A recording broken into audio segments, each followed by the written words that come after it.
Hello, and welcome back to the Science Show. Today you'll be learning about the PCR protocol. What is the PCR protocol? Well, it's a lab technique for quickly creating or amplifying millions to billions of copies of a specific piece of DNA, which can then be studied further. It can be used for lab tests such as COVID-19 tests.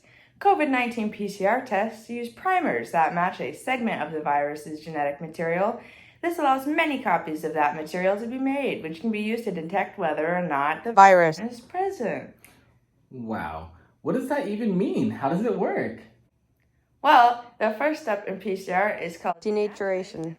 It is to open up the two strands of DNA to reveal the genetic information encoded by the nitrogen bases A, C, T, and G. This step is done in extreme heat. The next step is called annealing. In this step, DNA molecules can help us find the beginning and end of the DNA piece of interest, while around the billions of letters in the genome. These are referred to as primers. Different primers have different and very specific annealing temperatures, generally between 50 and 60 degrees Celsius.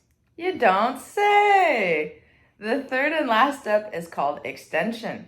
Extension is to fill in the genetic information between the primers. An enzyme called DNA polymerase adds the building blocks of DNA, called nucleotides, to create an identical DNA strand. DNA polymerase is actually working in our own cells to replicate our own DNA. This step is used best at 72 degrees Celsius.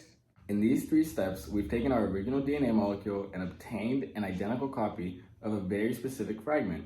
If we repeat these three steps one more time, we'll go from 2 copies to 4. After 30 cycles, we'll have 1 billion identical DNA copies.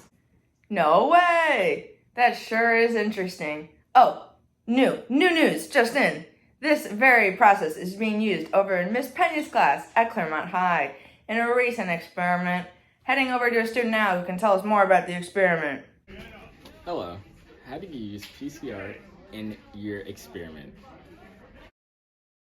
Well, the objective of this experiment is for students to isolate human DNA and use PCR to amplify a segment of a specific gene, which detects the bitter taste of PTC.